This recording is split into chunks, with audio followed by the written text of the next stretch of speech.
שמסייחס לו בפרט יוסר מן הכל, כמו שכספתי, והוא מה שסיים הברייסה, וקדושה מביא לידי רוח הקודש, ורוח הקודש מביא לידי תחיית המתים. So it's really an incredible idea.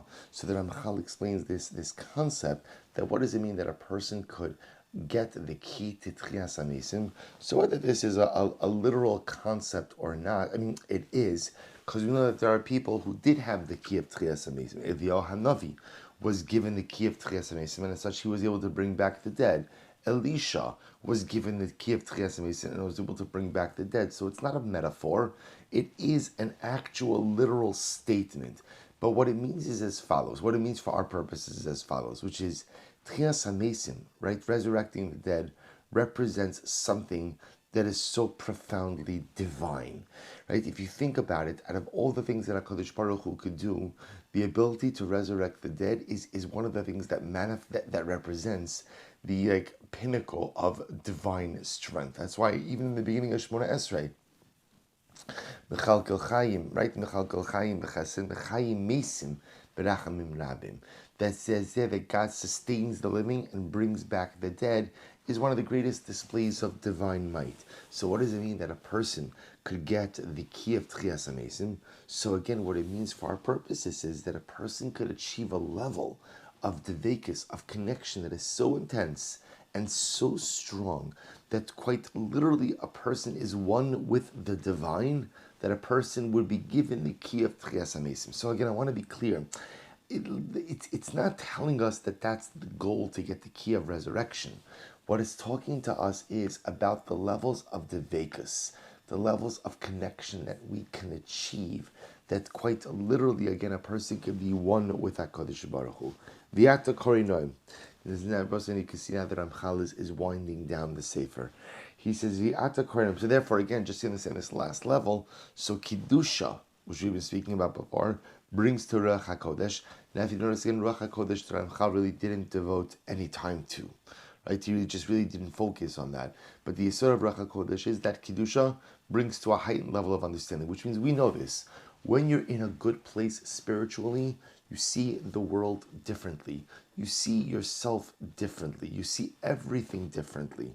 And then Ruach HaKodesh brings the Tchias HaMesim. Tchias HaMesim representing this heightened level. After a person achieves all of this, he can mamish get to the level of Tchias HaMesim. Ve'ata, Korinoim, you precious reader, Yadati shekamoni teda, asher lo kilisi bisifriza es kol chuke hachasidus.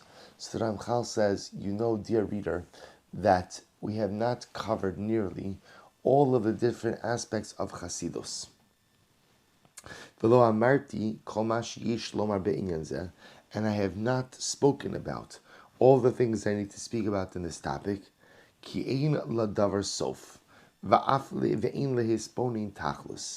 we'll say that Ramchal says, as we close out these concepts of Chasidus, remember again, he's calling this now by saying that, remember, we spoke about the Midah of Chasidus.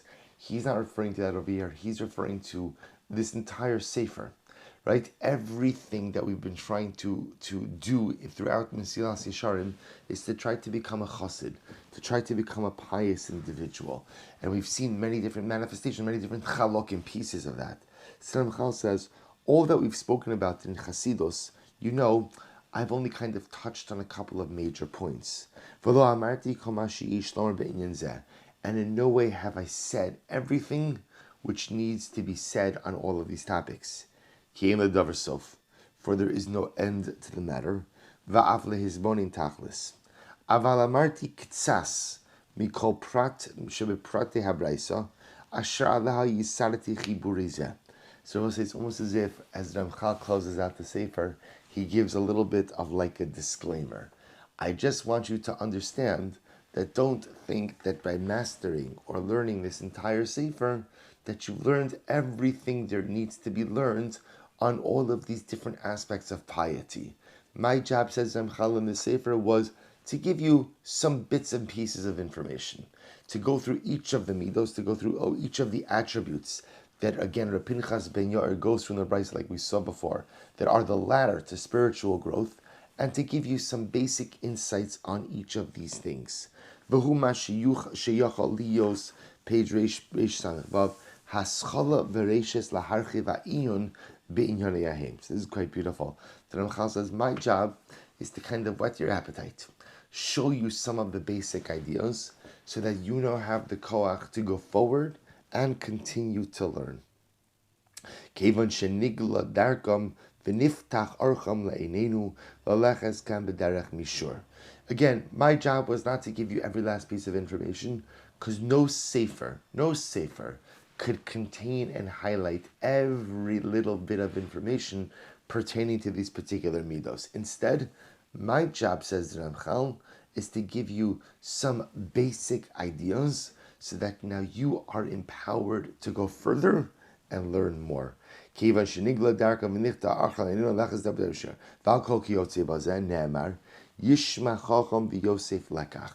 Chacham will hear and he will take lessons. V'navon tachbolas yikne. V'abolatar. Messiah also, similarly, again, we have this concept that when one wants to become tahor, when one sets out on a journey to acquire life purity, to acquire spiritual purity, HaKadosh Baruch Hu helps him along that journey. Ki Hashem yitin chachama mipiv das tvuna lahaishir ish es darko lifnei boros. We'll say this is incredibly important because the Ramchal is setting us up that lest you think that when we finish this sefer, okay, I've got it, everything I need to know, I know, I've learned all the necessary pieces and ideas. Not true, says Ramchal. What I've given you over here are Rashi Prakim, general chapter headings. General chapter headings, a wonderful and important beginning. But where this sefer ends is where the real work begins, on two levels. First, again, we know that in the world of growth, learning is the easy part, right? Learning is always the easy part. Learning is enjoyable, it's fun, it's meaningful. Learning is not the challenge. It's the implementation that's the challenge. It's taking what we've learned and now figuring out how to build it into our lives, and realizing that sometimes the way to build it into our lives is to change our lives. That's where the challenge comes up. So it says, I've given you all the information. I've given you some of the information. Now, of course, again, your obligation is to go ahead, number one, learn more. Number two, figure out ultimately, again, how to implement. So we'll stop over here for today. We will finish the Sefer B'Shat Tova U'Mitzlachas tomorrow. We'll end with his, he ends really in a very beautiful and meaningful way. We'll do that conclusion tomorrow. We'll say Shekawach.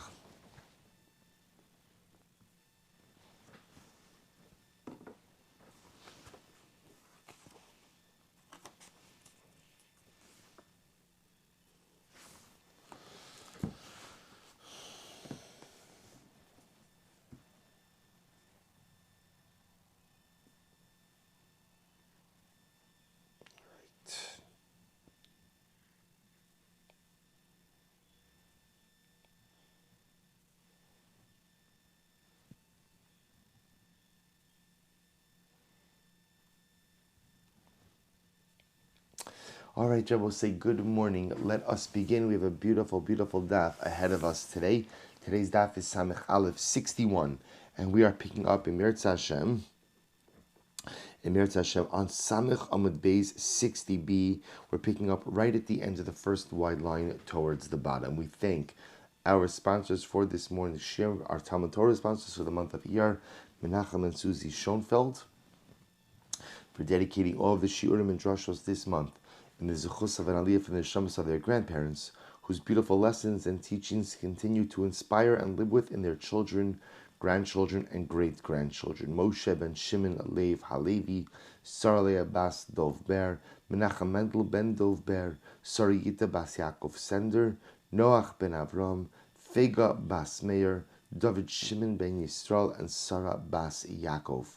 We thank our Week of Learning sponsors, Greg and Rachel Levitan, for dedicating the Week of Learning with a plea to HaKadosh Baruch Hu to reopen our shuls in the zuchus that when we return to shul, we daven with greater kavanah and appreciation and refrain from conversation in shul. A day of learning sponsorship by Yaakov and Ruth Gordon, Lezecha Nishmas Esther Vishna Bas Meir, Ruth's mother, whose first yahrzeit is being observed. We thank our daf sponsors for this morning, David and Chani Katz, in memory of David's father, Mr. Harry Katz, Gershon ben Yitzchak HaKohen Zichron Livracha, Shmuel and Sivia Davis, in memory of Shmuel's mother, Rachel Basha, Bas Yitzchak Yehuda Leib Zichron Livracha, Jerry and Leah Schwartz, in honor of their parents, Yisrael ben Yona Halevi, Fega Bas Zev, Yudel ben Yisrael, and Etka Perel Bas Shner Zalman, and Bernard and Varda Birnbaum, in memory of Varda's beloved father, Hillel Langerman, Pinchas Hillel ben Shlomo Zichron Livracha. We hope that in the merit of our Talmud Torah, all of the neshamas will have an aliyah, the families a nechama, and indeed we return to shul with renewed purpose and commitment. Mostly with that, let us begin. Again, I really want to thank all of our sponsors. It's very beautiful and very special to see just this outpouring of support for the learning, for the shul in the midst, especially of all of this craziness that is occurring. Thank you to each of our sponsors very much for your sponsorships. So also with that, let us begin. So remember again, we are back.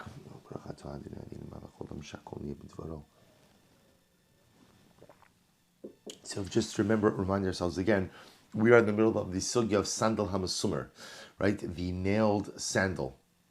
So pretty much what we are discussing right now, we're really focusing on the parameters. What we've begun to see is as follows. So Chazal made their takana. The takana itself really doesn't have as much to do with Shabbos as much as it has to do with an episode that occurred on Shabbos.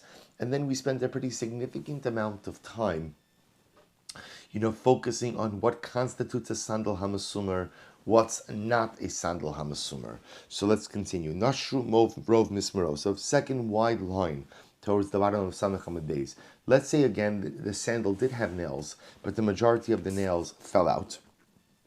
And 4 or 5 nails are left inside of the sandal. So what's the halacha? Mutter. Ultimately, again, it's mutter.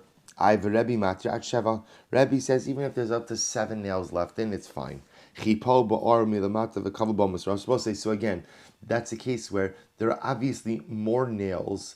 Remember, one of the things we saw yesterday is, for example, if a person covers the entire bottom of the sole with nails, and they're doing that because they don't want the wood sole to rot. So that's fine.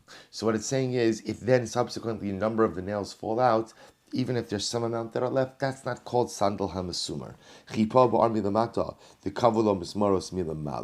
What happens if you cover it with a piece of leather? So the leather covers all of the nails that are extending out. Mutter. Ultimately, again, that's mutter. Asokim in kalbus. We saw that kalbus means, we'll say, is the case of where you bend the nail like a U. Ultimately, that's mutter. Okim in tas. Okim in yosed. Or you go ahead and you hammer out the nail. Or for that matter, again, you go ahead and make it like a peg. Or you went ahead and you covered the whole thing with a source. That's the case we just said before. You cover the whole bottom with nails so that it shouldn't come in contact with the dirt and rot the sole. The Gemara says, mutter. Ultimately, again, it's mutter. So we'll say, so the idea is just a very simple way to understand this is, the only time that sandal hamasumer is asur is mamish when it looks like the sandal hamasumer. But essentially, again, if you deviate and change the sandal in some significant ways, so that it doesn't look like the sandal hamasumer, even though it is a sandal that has nails coming out of it, it is not a problem. But to which the Gemara points out a contradiction. Haguf akashya. Amrit Nachurov Misros of Avagav Din Steiru Batuva Vahadotani Arba Ochamish in Tfelo. So these are contradictions. First, you said that if the majority of the nails fell out of a sandal hamasumer, even if there are many nails left, it's still mutter to wear on Shabbos. Subsequently, you said, if there's 4 or 5 nails left, that's fine, but more than that is not. So which one is it? To which the Gemara says, Amrav Sheshas Lo Kashya, Kan Shenigmamu, Kan Shina It depends, I will say. It depends if the nails have been worn down or if the nails have been removed. If the nails have been worn down, it's clear that there are more there and less functioning now. That's going to be mutter. Masha'in kain, if the nails are pulled out, it's difficult to tell that they were ever there from the beginning, in which case the sandal may look like a sandal hamasumer. Okay. Arba o chamish mutter. Hashta chamish shari arba miboy. So why does the Brisa have to say that even if there are 4 or 5 nails left, it's mutter? If there are 5 is okay, certainly is 4 is okay. Arba misandal cotton, v'chamish misandal gadol, 4 from a small sandal, 5 from a large sandal. V'Rebbe matir ad sheva, and Rebbe permits a sandal hamasumer even up to 7. V'atayin Rebbe matir ad shloshesrei. But Rebbe, we felt, as we saw also, Rebbe said even up to 13 nails in a sandal is going to be mutter. To which the Gemara says, note the shiny. No, that was different. When Rebbe allows 13 nails, Rebbe said that was the case where the sole of the nail was uneven, and therefore the reason you're putting in the nails is why? To go ahead and level out the sole. That's a different halacha where even more nails will be mutter. Hashta da asis lahachi Rabbi Yochanan nami lo kasha. So now that we said this, by the way, what we said before about Rabbi Yochanan is also not a kasha. Note the shiny. So we'll say this is very important. When it's clear that the presence of the nails was done in order to even out the sole, so apparently again under those circumstances, everyone is agreeing that halacha lamaisa, there's no problem.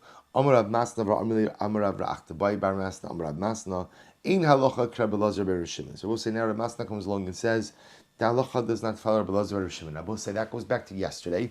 So remember again in yesterday's daf we saw that the Brisa said that a person can't. What we know already is a person can't wear a sandal hamasumar into Rishus Harabim on Shabbos. That we know. The Brisa said a person shouldn't even wear a sandal hamasumar wear, even in his own home. Even in his own home, that's ideal. But the Tanakhama said that a person can carry a sandal hamasumar because he could use it to go ahead and prop up an uneven bed leg, or he could use it to cover a utensil. Rabbi Shimon Elazar says, ideally, we don't even want you carrying the sandal hamasumar inside your house. Comes Rav Masna and says, the halacha does not follow Rabbi Elazar or Rabbi Shimon, namely, that a sandal hamasumar can be moved on Shabbos if you want to use it as a kli to prop up a bed, or you want to use it as a cover for another utensil. That would be a permitted use. So the Gemara says, Pshita, that's we said the halacha doesn't follow Rabbi Shimon Elazar. Yachid v'rabim halacha kirabim. They both say it's a machlokes between the Rabbanon and Rabbi Shimon Elazar. Rabbi Shimon Elazar holds that a sandal hamasumar pretty much is just totally muktzah. You cannot go ahead and move it at all. The Rabbanan say that's not true. You can move it to prop up an uneven bed. You can move it to cover a utensil. Right? Rabbi Shimon Elazar is a yachid. He's an individual. The Rabbanan are a rabbim. Whenever you have a machlokes in individual and the rabbim, the halacha follows the rabbim. To which the Gemara says,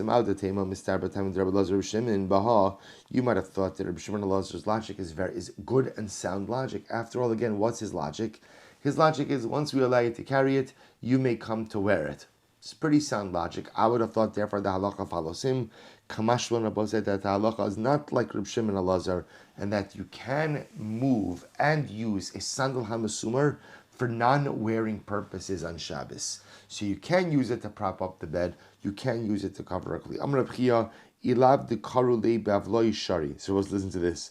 Reb Chia says, if it were not for the fact that they would call me the Babylonian who permits everything, right? The Makel Babylonian, I would Sharina Be Tuva. I would allow ultimately what? I would allow even many more nails inside of the shoe. So the Gemara says, look at Rashi. Bavloi Shari Surei. Rebchia mi Baval Hava Kedarmin Besoka. Alu Rabbi Chia Ubanaviastua. So Rabbi Chia was originally from Bavel. So he said, if it was up to me, I would let even many more nails in the shoe, and I wouldn't prohibit it. Vikamo, and how many more nails would you allow? So, but Pumpadisa Amrin Esrin Va'arban. Pumpadisa, they said that Rabbi Chia would have allowed 24. The Surah Amru Esrin V'tartan. The Surah, they said no, he would have allowed 22. So listen to this. Oram Nachman, how do you remember this? Oram Nachman Yitzchak V'Simanach Ad Asim Pumpadisa the Surah Chaser Tarti. So let's remember again. Rabbi Chia made Aliyah. He went to Eretz Yisrael. Now, interestingly enough, to go from Eretz Yisrael, to go from Bavel to Eretz Yisrael. So remember again, he was in Pumpadisa. So he went from Pumpadisa to Eretz Yisrael. To go from Pumpadisa to Eretz Yisrael, you have to pass through Surah. So the Gemara says the way to remember Rabbi Chia's logic. So there's machlokas now. How many nails would Rabbi Chia have allowed? So in Pumpadisa they said 24. In Surah they said 22. The way to remember it is, as Rabbi Chia was going to Eretz Yisrael, he lost 2 nails on the way from Pumpadisa to Surah. That's just the way to remember the difference of the machlokas. So Rabbi Chia is saying to us, halacha l'maisa, again, you could have even more nails. Again, machlokas does he hold 24, 22. Pumpadisi they said 24. Surah they said 22. Just remember it on the way from Bavel to Eretz Yisrael. Ultimately, again, they lost 2 nails on the way from Pumpadisa to Surah. Good. But as I mentioned yesterday, the Shulchan Aruch does not even codify this halacha because at the end of the day, again, Sandal Hamasumar was a very unique type of shoe. The Rambam does codify it, as I mentioned yesterday, but his codification is quite simple. He says you can't wear a sandal hamasumar on Shabbos. Obviously, the absence of this particular utensil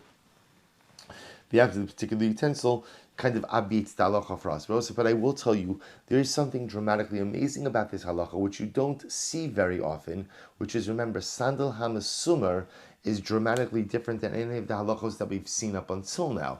Everything we've seen up until now are really about issues regarding really what generally drives Chazal to say don't wear something out into Rosh Hashanah is a concern that you will come to carry it, right? That you will come to take it off and potentially come to carry it. Just note over here that by Sandal Hamasumar, the concern has nothing to do with carrying it, right? But the concern ultimately is because of a tragic episode which occurred on Shabbos. Just very unique in halacha. Because a tragic episode occurred on Shabbos, therefore we won't wear this particular utensil, this particular garment on Shabbos. Just interesting to contemplate. Good. Because remember again, the next thing in the Mishnah we saw is that halacha l'maisa, you can't go out on Shabbos with one shoe. With one shoe. You can't go out with one shoe. So the Gemara says, so remember again, we have 2 possibilities. Either because people will think that you're carrying the other shoe underneath your cloak, or possibility 2 is because people will make fun of you and you'll come to take off the other shoe and to carry it. So the Gemara says, top of Samech Aleph, Hayesh Baraglo Maka, Nafik. So we'll say, so now remember again, what you see from here is that Allah L'maisa, if a person did have an injury on his foot, you can go out with one shoe. So we'll say this is really quite fascinating. So let's analyze this. We'll say fascinating discussion. Let's analyze this. If you did have an injury on your foot, right? Therefore, you could go out with one shoe. By the way, which foot would you be wearing the shoe on? So the Gemara says, Rafuna, ba'osa shiish b'maka. Rafuna says, well, it's obvious. If you would wear a shoe on the foot that you have the injury. Alma kasavar, sandal, l'shum tsar of it. Rafuna holds, or will say that under normal circumstances, people would often walk barefoot, right? Their soles were hardened, they would walk barefoot. Therefore, again, when you have a makkah, you would be wearing your shoe on the foot on which you have a makkah to protect the injury. The Chiyabarav said, no. You wear your shoe on the foot that you don't have a makkah, right? The idea being, let's say, because generally we would assume the makkah is, let's say, bandaged up in some way. Therefore, very often, the foot itself will not fit into the shoe. So you would go ahead and wear the shoe on the foot that doesn't have the makkah. Ultimately, again, therefore, he says that people would wear a shoe for comfort, general comfort. So we'll say, so this is quite fascinating. You have a fundamental machlokes about shoes, the role of shoes. Right, Rav Huna is saying the role of shoes is to protect an injured foot. But under normal circumstances, you don't need shoes. Chia is saying, no. The job of a shoe is just every day to protect a healthy foot, and it would be the injured foot that would not fit into a shoe. To which the Gemara says, and obviously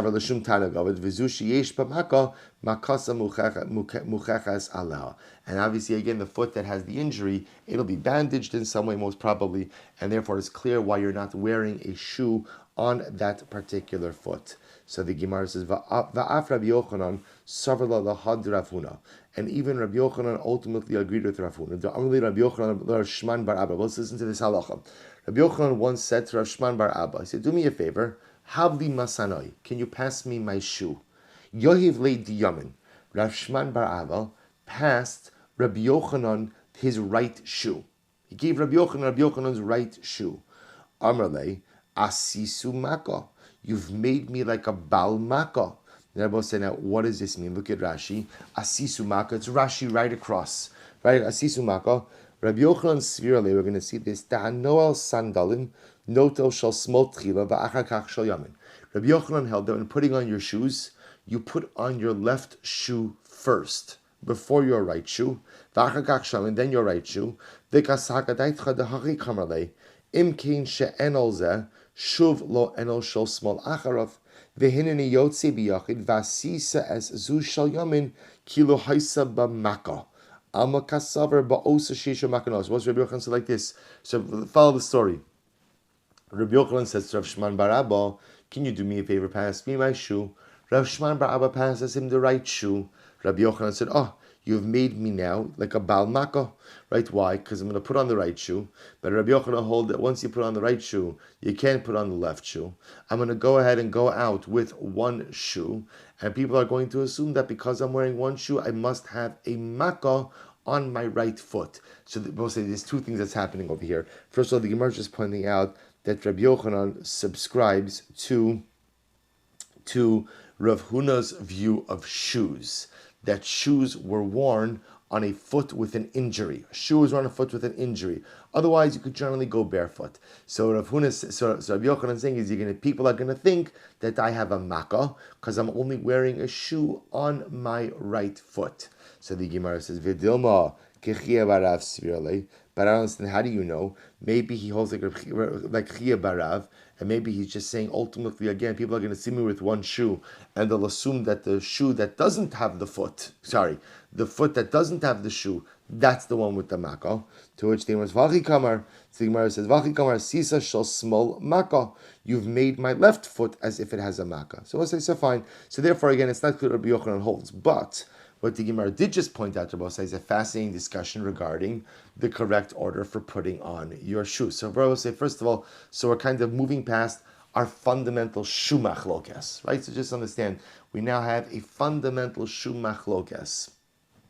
Are shoes generally worn ultimately, again, as to protect the healthy feet, or a general call for, quote unquote, for pleasure, or are shoes worn for utilitarian purpose of protecting a foot that is injured? So that is a fundamental shumach lokes, Rav Huna and Chia Barav. But now the Gemara introduced us to Rabbi Yochanan, and Rabbi Yochanan apparently was very makbid to only put on his left shoe first. So the Gemara says, here we go. The Gemara says, "Va'az Rabbi Yochanan tamei Rabbi Yochanan kitfilin kach min ha'olim." Rabbi Yochanan says the same way you put on tefillin is the same way you put on your shoes. The Gemara says, "Mat tefillin b'smol," just like you put on tefillin on your left hand, right? The assumption is that most people are right-handed, and therefore, again, you're putting on your tefillin on your left hand because of the drasha we saw of yadcha, yad keha. You put on tefillin on your weaker hand. Af mina alin bismol. So too, ultimately, again, what you put your left shoe on first. So we'll say, what's the connection ultimately, again, between tefillin and between shoes? So again, they just both represent a tying. You're tying the tefillin on your arm, you're tying the shoe on your foot. So Rabbi Yochanan very simply says the same way that you put your tefillin on the left, you begin with the left shoe as well. Meisveis, the Gemara is the kasha, kishu noel shal yamin va'achar kach noel shal small. But yet we know that there's another brayso. The brayso says, when you put on your shoe, first you should put on your right shoe, and then your left shoe. So we'll say we have an opposite opinion. This opposite opinion says putting on your shoes is no different than any other area in halacha, where generally what? The right receives precedence and dominance. So therefore, ultimately, when you put on your shoes, you should put on your right shoe first. So the Gemara says, Amar Rav Yosef hashta desan yahachi. So we'll say, anyhow, which one is it? We have two dramatically different practices. Rabbi Yochanan says, put on your left shoe first and then your right. Another opinion that says, put on your right shoe and then your left. So the Gemara says, Amar Rav Yosef, hashta desan yahachi, va'amar Rav Yochanan hachi. So Rabbi Yosef says, now we have a brayso that says right and then left, and Rabbi Yochanan says left and then right. So what do we do? Da'avid hachi avid, uda'avid hachi avid. The good news is, Rabbi saying, the Gemara says, do whatever you want. Do whatever you want. Either way, you are covered. So the Gemara says, 1 second. Amar le Abaye v'dilma Rabbi Yochanan hamas nisin lo shmiale v'hava shmiale hava hadrbe. Maybe Rabbi Yochanan never heard the brayso that says that you're supposed to put on the right shoe first. And if he would have heard that brayso, he would have retracted his opinion. Or maybe he heard it, but he just holds that Mishnah is wrong. So we'll say, so the Gemara is saying, so all that Abaye is bringing up is, Rav Yosef, before you say do whatever you want, it's not so pashut to say that. Maybe Rabbi Yochanan A would have recanted his position, or maybe he would have said that the Mishnah is mistaken. To which the Gemara said, Rabbi Nachman Yitzchak, Yorei Shamayim Yotzei De Shtehen. Rabbi Nachman says the truth is, now that it's not clear who the halacha follows, if you are a Yarei Shamayim, you'll try to go ahead and fulfill both statements or both approaches. How so? The Gemara says, Umanu Marbre de Ravno. What did he do? Siem diamine velo katar. So we'll say, so how do you fulfill both opinions? Put on your right shoe, but don't tie the shoe. The siem dismali, then put on your left shoe, the cutter, and go ahead and tie the left shoe first. V'hadar cutter diamine, and then you'll tie your right shoe afterwards. So we'll say, so this is the Gemara's suggestion, which is halacha l'maisa, the Shulchan Aruch paskins, for how to properly put on your shoes in the morning, balancing all opinions. Put on your right shoe first, because in general, right has dominance, but don't tie it. Then put on your left shoe. Tie your left shoe before you tie your right shoe. Thereby, by tying the left shoe first, you're giving the left dominance. And I both say not only giving the left dominance, but remember, in Rabbi Yochanan's model, left dominance occurs because of the similarity to tefillin. That just like tefillin is tied on the left, so too you should put on your left. So again, Rabbi Yochanan holds that in general, you should put on the left first and obviously tie the left first. What we're doing is a little bit of a hybrid over here. Put on the right first, because that way you'll go ahead and conduct yourself like the opinion who says that the right has deference, but then don't tie it. Put on the left first, tie the left first, therefore again you're giving the left precedence in kshira and tying, and then go back and tie the right. That way you make everyone happy. Look at Rashi just a moment. V'siem dismale v'katar nimtza ni'ilas yamin kodemes l'smol kimas nisa ukshira smol l'shal yamin Rabbi Yochanan. So therefore I will say the beauty of this is you're giving the right precedence in accordance with the Braisa, but you're giving the left precedence in terms of kshira, of tying, just like Rabbi Yochanan. But I'll say, interestingly enough, if you look at Tosas for just a moment, Tosas says, V'siyem dismalei v'katar, Omer riva de dafka le'inyin kshirahu dechashiva shal smol tfei, mishum dechashivos tfilin hi b'kshira, aval ipchalo, so listen to this. So Tosfos just points this out again as well. According to Rabbi Yochanan, the left really only has dominance legabe kshira, legabe tying, right? That's when the left has dominance, when you're tying something onto the left. So therefore, for example, Tosfos says that if you're wearing shoes without laces, he seems to say that everyone would agree under those circumstances that you would put your your right shoe on first, because there's no issue of kshira. Okay, I will say, but bottom line, again, this is not, we know this is the halachas codified in the Shulchan Aruch. Remember, we'll say, halacha kind of informs how we live every aspect of our lives, including putting on our shoes. So therefore, the derech in the morning is you put on your right shoe first, do not tie it, then put on your left shoe, tie the left shoe, and then go back and tie the right shoe. That's the Gemara's approach for going ahead and kind of satisfying all of the opinions mentioned over here. Amar Rav Ashi, Chazinu Rav Kahana delo kapid. Rav Ashi said, I saw that Rav Kahana was not really makbid, right? Didn't really pay all that much attention to the order of his shoes. Tan Rabbanon. So again, Rav Ashi just pointing out, apparently not everyone subscribed to this idea, and halacha l'maisa, apparently some were not makbid at all. Tan Rabbanon, kishehu noel, when you take off your shoes, noel shal yamin va'achar kach noel shal smol.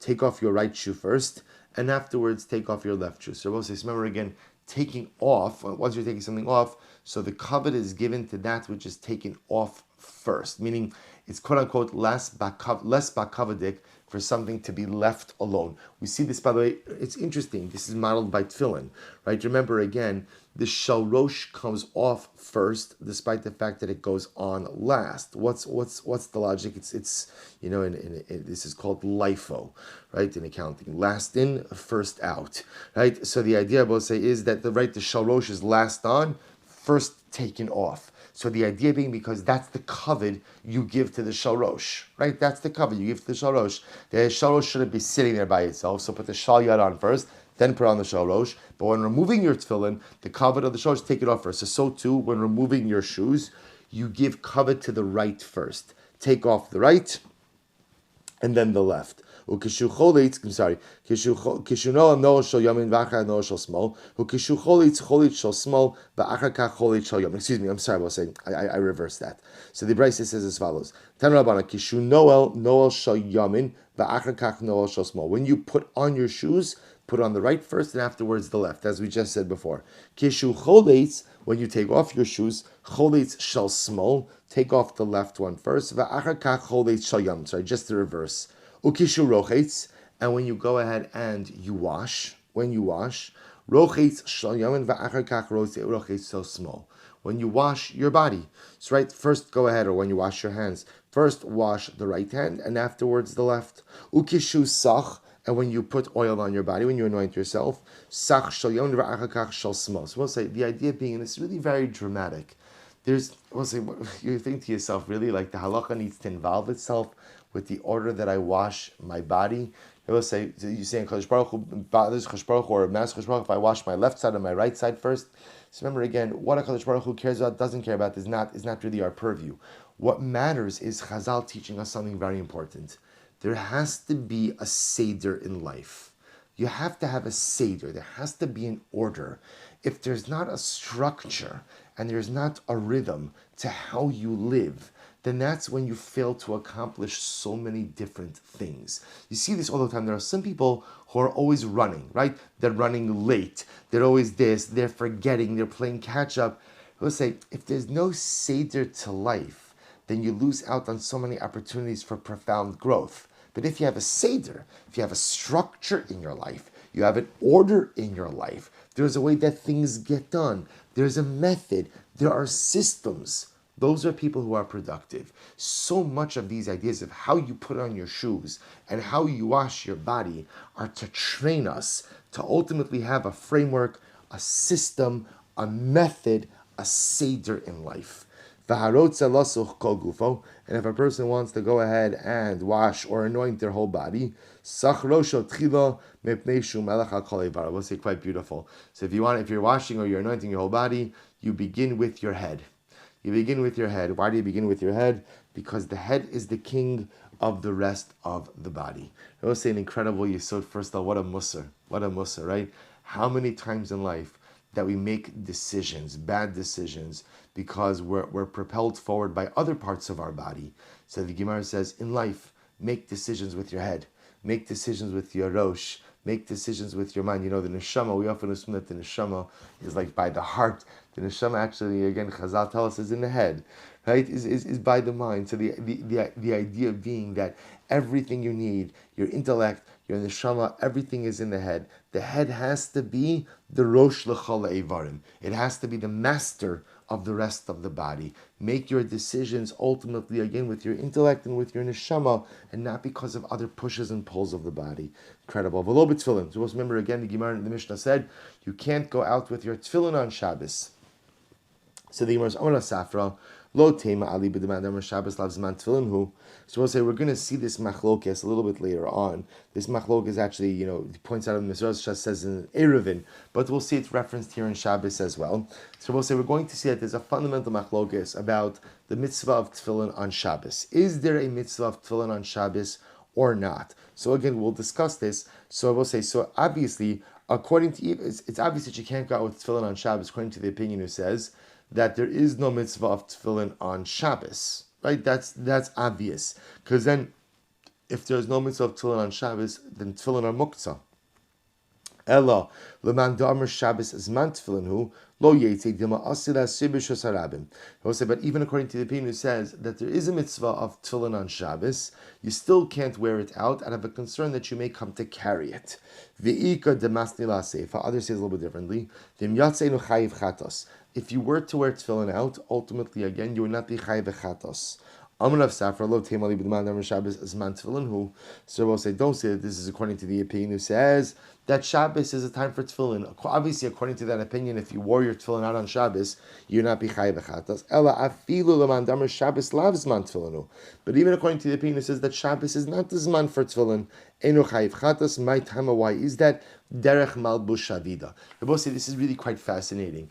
That halacha l'maisa, when you wear tefillin have the status of a garment. of a garment. Now, Rabbi say to yourself, how could that be? Remember again, in a pure sense, the mitzvah of tefillin are to be worn. The mitzvah of tefillin are to be worn throughout the day. It's worn throughout the day. That's the ideal mitzvah. We don't do this because tefillin requires a clean body and tefillin requires concentration. So the halacha kind of decided that 95% of people cannot handle this, and therefore we go ahead and relegate the mitzvah of tefillin to tefillah, specifically to shachris. But technically speaking, tefillin is something you would wear all day. Because it's something you wear all day, therefore it has the din of a malbush, it has the din of a garment. And because it has the din of a garment, technically speaking, if you were to wear it out on Shabbos, you would not be chayiv achatas for carrying. Midrabanan, we don't want you to do it, lest you come to take it off and carry it. But if you're wearing it, by definition, it has a din of a malbush, a din of an article of clothing. So good. So we'll say, so again, just the takeaway from here is obviously don't wear tefillin out on Shabbos. It is aser midrabanan. But again, the underpinning of that is a fundamental machlokes regarding the mitzvah of tefillin on Shabbos itself. Good. This is very interesting. Furthermore, you can't wear out an amulet when it is not from an expert. So we'll say, if we have time, I'm going to try to get a little bit into the discussion about amulets, because in general, this is really quite fascinating in halacha, in Jewish literature, just about the nature of amulets. Just to understand, meaning you have tshuvas hageonim. I'll send out some of these maramakomos. So you have a tshuvas hageonim that brings down that amulets have to do with the malachim, because malachim ultimately again have the power to affect certain things as well. So the amulets draw on powers of malachim. The Rambam in Moreh Nevuchim says something amazing. In the God of the Perplexed, the Rambam writes, "Va'al yalu al libcha azavios kosi hakimios." Umasha tishma mehem o timsa b'serva hatipshim shimus him mitztarfim osum shinamorim. So the Rambam essentially says, he says, Kol advarim halalu sipurim shein roi la'adam shol l'shamam. He says this whole thing with amulets, baba maises. Baba maises. There's nothing to talk about with it. Kol shekain, he says, lisparosim. And you really can't believe any of it. So we'll say that's the Rambam writes in Moreh Nevuchim. But I'll just point out something very interesting to you, which is that the Rambam writes in Hilchos Shabbos, he codifies this halacha about being able to go out on Shabbos with the kamiyah that's from a mumcha. So the Rambam seems to subscribe to the notion of kamiyos. So we'll say we'll get into this, but essentially the way most reconcile this Rambam is the Rambam was talking about the kameyos, the amulets that were around during his time. He felt that those amulets were much more fraudulent. But he subscribed to the notion that there was a concept of a kamea, of an amulet. We're going to see there were different times. There were some types made of herbs, which I guess was more of like a, what do you call it? Not holistic medicine, but like a Chinese medicine, like herbal medicine. And then ultimately, again, there was a kamea that had like names of HaKadosh Baruch Hu. So there is something to this. How this works, obviously, again, is the more esoteric plane. So let's analyze. If we have more time, I'll get into it a little bit more. Really quite fascinating. Omra Papa, lo teima ad de mumche gavro mumche kamia. So we'll say, so remember again, when it comes to mumche, there's two different types of mumchim over here. There's that the kamia could be a mumche, it could be an expert kamia, or the individual writing the kamia could be a mumche. We'll say, now what does this mean? So essentially, as we're going to see as follows. A particular kamia becomes a mumcha, becomes an expert kamiyah when it's healed three different people. The individual becomes a mumcha when he writes three different kamiyos that have healed three people. So the Gemara says, Lo tema ad mumcha gar mumcha kamiyah. Elakivam the mumcha gavra, afagav lo mumcha kamiyah. So we'll say, so again, for Shabbos purposes, as long as the person who wrote the kamiyah, who wrote the amulet, is considered to be an expert, halacha l'maaseh, that's even though the kamiyah is not yet proven effective, you can still go out with that on Shabbos. Take an amidik. We have a brayso that supports this. For the lo b'kamiyah, the brayso supports this. The lo b'kamiyah bizman she'eno min hamumcha, v'lo katani bizman she'eno mumcha. Because again, also if you look at the lashon of the Mishnah says you cannot go out with the kamiyah when it's not from an expert, but it doesn't say that the kamiyah has to be an expert. So also, so the idea being that as long as the kamiyah is written by a person who is a proven expert, which again we'll see what that means, how you reach your kamiyah expert status, you can go out with such a kamiyah like that on Shabbos. Tan Rabbanan ezu kamiyah mumcha But we'll say what is considered to be an expert kamiyah, kol sheripa v'shana v'shilesh, any kamiyah that healed 3 times. So we'll say, so remember, so in other words, you had one type of kamiyah, and this type of kamiyah went ahead and healed 3 times. It affected healing 3 different times. Echad kamiyah shal ksav, v'echad kamiyah shal ikaron, whether this is a kamiyah of writing with the names of Hashem or different things in it, or a kamiyah made of herbs. Whether it healed someone who was very ill, or deathly ill, or someone who was not deathly ill. Right? And even if it wasn't for someone who was already sick, but a kamiyah that was written for someone to prevent them from getting sick. The kosher umatra filibishasam. So we'll say, so therefore an expert kamiyah is a kamiyah ultimately again that healed 3 times. So let's say it's kamiyah A, it's a special type of kamiyah. That kamiyah has proven itself by having healed people 3 different times. Once that kamiyah is considered to be an expert kamiyah, you could wear it out on Shabbos, and you could wear it out even if you're not deathly ill. Right? Even if you're not deathly ill, even if you want to wear it as as a preventative measure, you could wear it out on Shabbos. Furthermore, not only that, elakosha rematir, you could tie it, untie it, afilu b'rishus harabim. So we'll say the idea is, remember, you could adjust it in rishus harabim. Obviously, you can't move. We don't want you to carry it. But lamaisa, you can go ahead and you could tie it and untie it. Ubilvad shelo yiksherenu amud beis shelo yiksherenu b'shir ubitabas. As long as what? You shouldn't tie it on to a bracelet or to a ring. So we'll say the idea. So we'll see why that is. So we'll say we're concerned that if you tie the kamiyah to a bracelet or to a ring, there's an issue of marasayin. What's the issue? Look at Rashi. Mipnei marasayin. Delo mechsi kiman de baile l'refua ela l'tachshit v'lav tachshitu ela machmas daigas choli. Because what's the problem? If you go ahead and you attach it to your bracelet or you attach it to your ring, it looks like you're using it as an ornament, right? As a tachshit. And the truth is, we're going to see that this item is not a tachshit, or I should say, it is a tachshit, but it's only a tachshit ultimately, again, when it functions in the capacity of a kamiyah. And the way a kamiyah was used it was worn around the neck. So the moment that you go ahead and attach it to your ring or to your bracelet is the moment that you're using it as a different kind of tachshit, and therefore you cannot take it out like that on Shabbos. But we learned, Ezehu kamiyah mumcha. What is a kamiyah mumcha? Kol sheripa gimel b'nei adam ke'echad. Any kamiyah that healed 3 people like one. So we'll say, so now listen to the interesting machlokes here. According to what we saw before, a kamiyah, right, according to the first version, a kamiyah becomes an expert kamiyah, an expert amulet when it heals 3 times. Even if it heals the same person 3 times. When Ruvain becomes sick 3 times, the same kamiyah healed him from his illness 3 times. So therefore, again, according to the first approach, that is an expert kamiyah. The Gemara now here seems to indicate that what? In order for a kamiyah ultimately to be called an expert kamiyah, what has to happen? It has to heal 3 different people. Healing one person 3 times does not make it an expert kamiyah. Only going ahead and healing 3 people makes it an expert kamiyah. To which the Gemara says, Lokasha, halim chuye gavra, halim chuye kamiyah. Rabbi say, remember again, essentially everyone gets their credentials different ways. So Rabbi say there's two,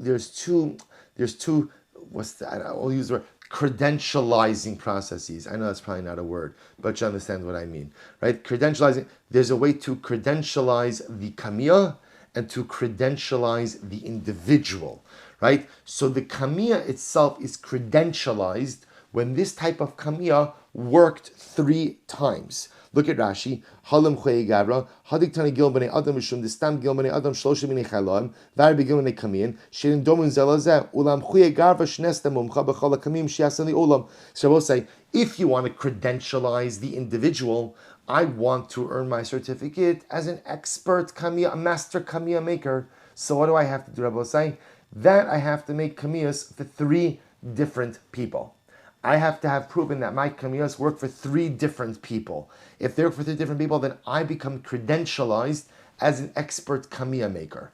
On the other hand, for a kamiyah, ultimately again, to become credentialized as a bona fide expert kamiyah, then what? that could heal the same person from the same illness 3 times. Because we're both say again, for the kamiyah itself to become credentialized, the same kamiyah must heal 3 times. And again, even if it heals the same person 3 times, halacha l'maaseh, that credentializes the kamiyah. So here the distinction: for the individual to become credentialized as an expert kamiyah maker, his kamiyahs must have healed 3 different people.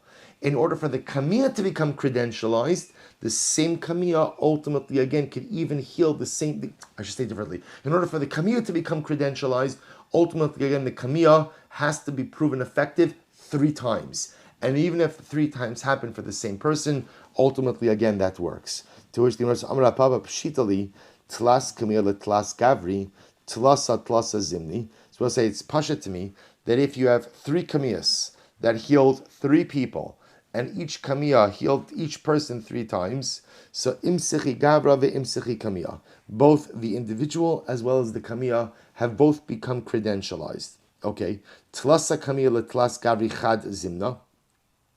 If ultimately again Ruvain wrote 3 kamiyahs, and he gave each of those kamiyahs out, each to one individual, and each of the kamiyahs healed the individual. So we'll say what happened.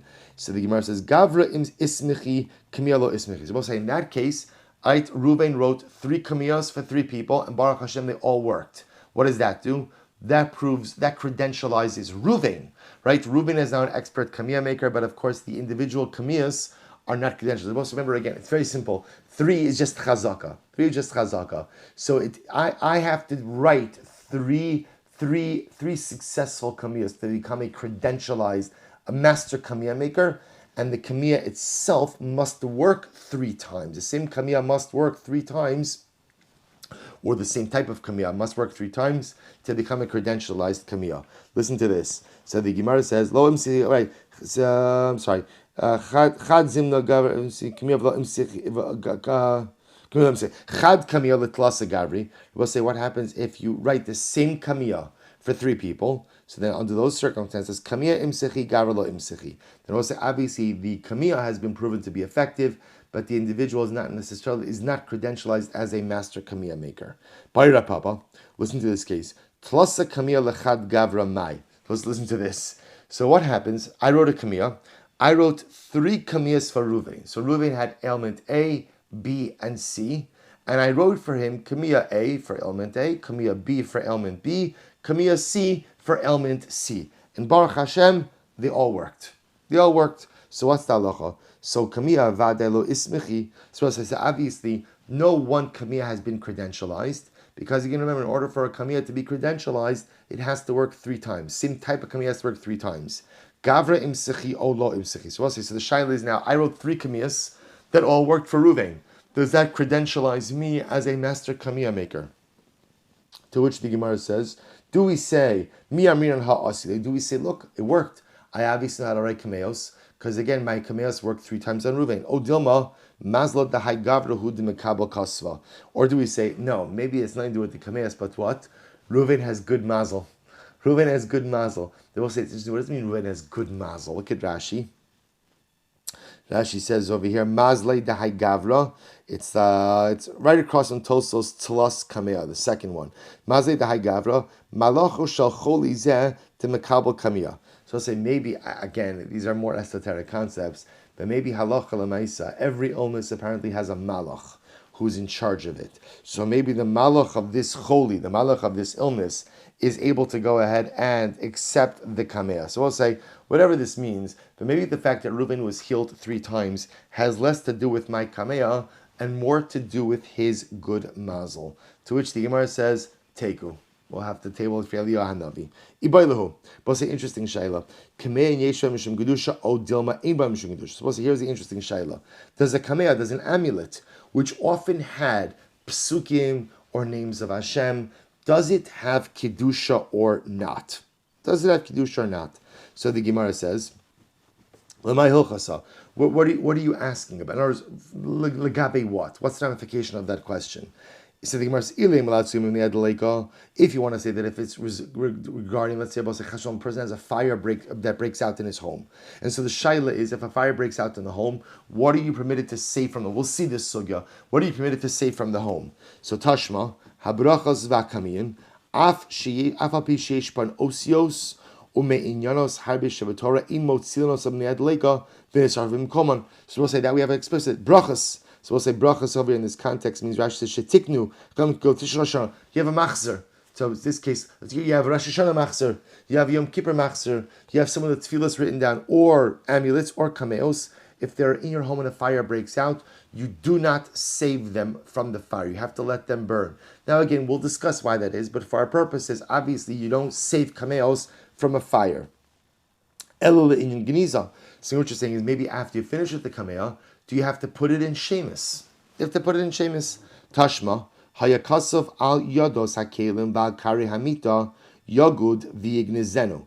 So we'll say, so again, we learned elsewhere that if you had the name of Hashem written on, let's say, the handle of your coffee mug, you love HaKadosh Baruch Hu so much, you love God and you love coffee. You love God and you love coffee, right? David, you can look at David Flum. I've been admiring that mug every day, David, since I'm just saying my birthday is coming up in a couple of months. So you put the Shem Hashem ultimately again on you're right.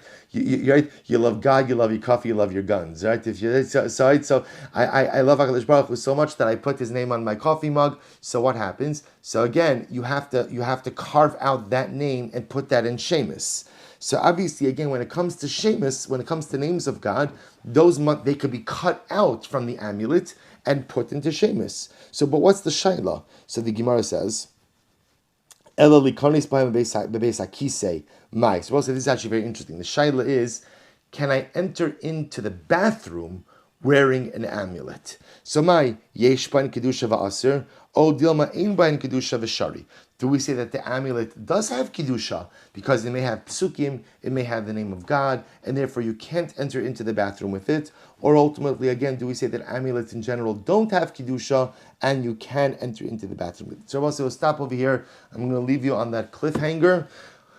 Right, for today, and the Meretz Hashem, right, what do you do with going into the bathroom with amulets? Whatever you do, don't do it today. Just avoid today, and the Meretz Hashem, we will see the answer to this shad tomorrow. We'll say, but again, we'll have to find a different time because in general, the concepts of these amulets, again, I quoted to you just very quickly that Ram Mor Nevuchim, but the Rambam himself codifies it lahalacha. So the notion of kameos, the Arizal was very into amulets. So again, the notion of amulets, how they work, why they work, we'll have to find some time to get into it. But again, we'll leave off with this Shaila pick up over here tomorrow. Shkach,